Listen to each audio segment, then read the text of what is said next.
Good morning, everybody. It is your daily crypto news for Friday, October 6, 2023. And I actually recorded this like 14 times already because every time I said October 6th, I was like, this date seems familiar. And I had to really think about it. It's my parents' anniversary. Well, not my parents. Well, my parents divorced many years ago, but they actually remarried on the same day. So happy anniversary to my parents. And I hope everybody has a great day. Let's get into Asia Focus. I'm Sarah, aka JK Remote. Welcome back to Asia Focus, a weekly section of daily crypto news focusing on the Asian crypto scene.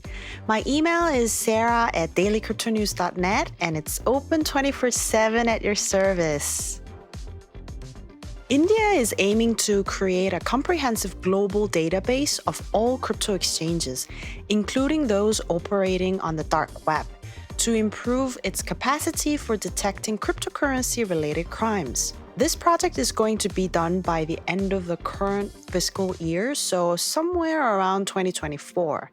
The global database of cryptocurrency exchanges is anticipated to play a crucial role in providing essential information on cryptocurrency assets. Great initiative!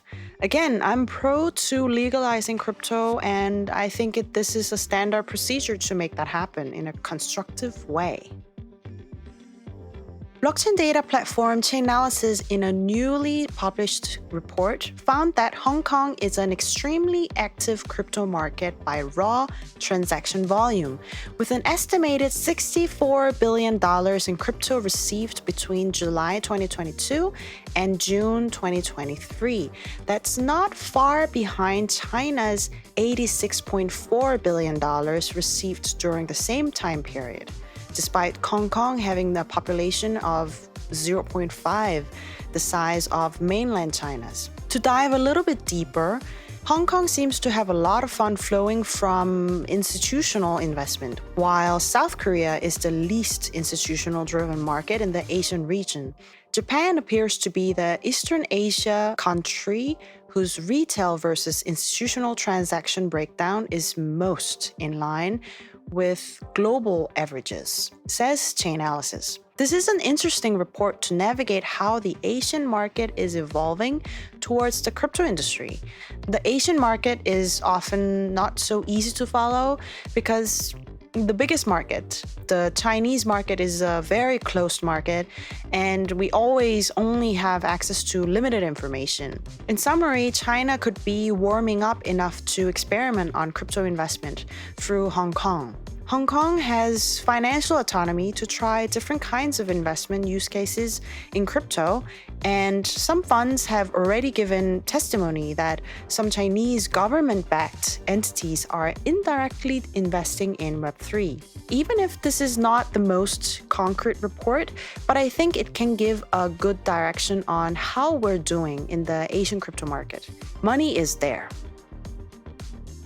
The Hong Kong Police Force HKPF and the Securities and Futures Commission SFC have formed a crypto-focused working group to deal with illicit crypto exchange activities.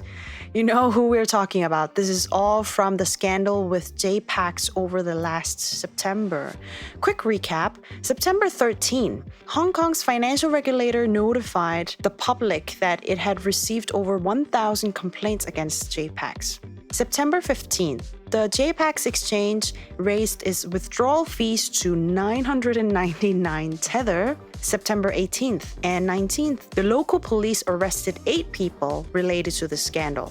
September 23rd, the local police received more than 2,265 complaints from victims of the exchange. And moving on to September 29th, Hong Kong, Macau police arrested 4 people, quote-unquote, relatively close to core of JPEX crypto scandal. October 5th, Hong Kong police have arrested 6 more suspects in connection with a growing 1.55 billion Hong Kong dollar financial scandal. Now, this is getting real. From the very first report on Asia Focus on September 15th, oh my god, here we are. We'd had to see what's actually going to happen in the future, but please, please, please stay safe. South Korea is venturing into the digital frontier by piloting a central bank digital currency CBDC program. The Bank of Korea, along with the Financial Services Commission and Financial Supervisory Service, declare their combined intention on October 4th to assess the potential of a digital currency system based on wholesale CBDCs. The pilot will see technical guidance from the Bank for International Settlements. Two types of CBDCs will be under the spotlight: retail and wholesale. For the wholesale CBDC, it's basically turning its deposits into a digital form. Testing for the retail versions of the CBDC is set to begin by the end of 2024. I'm really very skeptical about this CBDC program.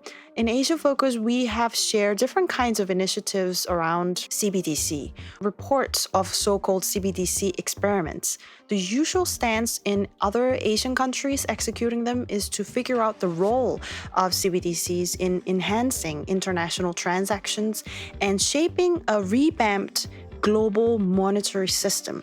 But Korea, still not even done with the system to facilitate them. Over a long period of time, we really haven't made any progress on experimenting with CBDC compared to other countries. We are just too scared. It's all potential and potential and potential. It's just news, nothing concrete. What are we going to test? Which exact use cases are we going to test? Why are we testing even? Koreans gotta move faster and smarter than this. Right around the corner next to South Korea, Japan is rather moving fast these days. Nomura's crypto subsidiary Laser Digital has opened a new office in Japan to boost its presence in Asia. Hideaki Kudo, a former executive director at Nomura, has been appointed as head of Laser Digital's office in Tokyo. On September 26th, Laser Digital received in-principle approval from Abu Dhabi Global Market. And before that, back in August, Laser Digital secured a crypto license from Dubai's Virtual Asset Regulatory Authority. Congratulations on the opening of a new office, and I'm looking forward to seeing more crypto activities in Japan. That's all for today. Moving over to this side of the globe, Matt Huang, he's the co-founder and managing partner at crypto investment firm Paradigm, and he testified at the SBF trial, and this may help prosecution convince jurors that SBF defrauded investors. Huang testified on Thursday that he and his firm were in the dark about ranging business practices at FTX, red flags that would have affected his business decision to invest in the company. But this is just not altruism in his part. He is here because, well, he's pretty pissed at Sam. He and Paradigm also has a class action lawsuit against FTX. So, how much did he invest into FTX? Between 2021 and 2022, Paradigm funded over 2 rounds for $278 million. When the prosecutor asked Huang how much is the estimate current value of this investment, Huang said he marked it down to 0. Well, Matt Huang's not the only person testifying in the SBF trial. FTX co-founder Gary Wang, now those are two different ones if you're not understanding the pronunciation. One is Huang and one is Wang. Anyway, Gary Wang testified in the court that Sam Bankman-Fried and his inner circle committed wire fraud. He said, "We allowed Alameda to withdraw unlimited amount of funds." And he also said that he did have access to customer deposits. The way Wang explained it, Alameda had a large line of credit, a way to place orders that got executed faster on FTX's platform and could withdraw unlimited funds. It was allowed to carry a negative balance, he said. By the time FTX collapsed, Alameda withdrawn around, let's say, $8 billion on the platform, and they had around $65 billion on its line of credit. Wang also disclosed that he earned around $200,000 in annual salary with 17% equity in FTX. Meanwhile, Sam had around 65% of the company. Wang continued to say that when it came to Alameda Research, Bankman owned 90% of the company, while Wang had around 10%. Wang said that the company allowed him to withdraw around $200,000 from the company to build a house, and was also given access up to around $300 million to use and invest in other startup companies. And finally, we all know Ledger. Ledger is a hardware wallet. Well, sadly, it looks like they're going to lay off around 12% of its workers. That's around 88 people. The announcement comes roughly 7 months after Ledger raised more than $109 million in a funding round, giving the firm a $1.4 billion valuation. In August, Ledger also integrated its Ledger Live software with PayPal, allowing for U.S. residents with verified accounts to buy cryptocurrencies. Now let's get into those crypto prices. Here comes the money. Here we go. Money talk. And the time is 10:04 a.m. Eastern Standard Time. Fear agrees at 43. Fearful.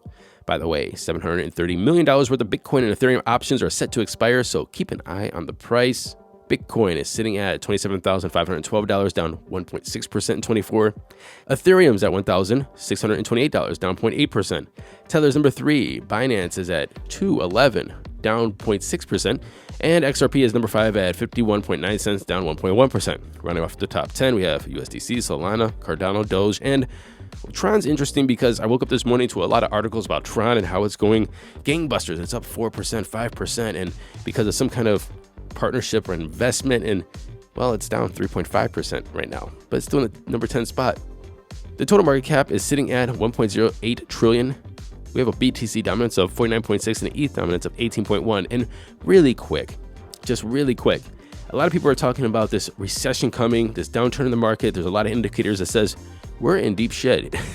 And a lot of people are saying like Bitcoin is the digital gold. It might go opposite of the market. I want you to know, and this is not financial advice, obviously I could be wrong, but there is no way that Bitcoin's going to go opposite of the market. If we go down, if the markets go down, if the NASDAQ tanks, the S&P 500 tanks, the Dow tanks, Bitcoin's going down. It's going down big. So if you're holding dry powder, hold it for it to go down. Again, not financial advice, just what I think is going to happen. Do not believe this digital gold that is decoupled from the market. It is absolutely not. And even if it was decoupled from the market, you would have to have a lot of people hodling it outside of exchanges, outside of businesses, out of their balance sheets, just in wallets in general. And you would have to have a way for institutions to put that institutional money into Bitcoin decoupled from the market. Maybe a Bitcoin ETF could help stabilize that a little bit, but do not believe any hype that Bitcoin is decoupled from the market and is going to stay even or go up if the American economy goes down. It's not going to happen. So take that with a grain of salt, and I'll see you on Monday. And until then, happy hodling, everyone.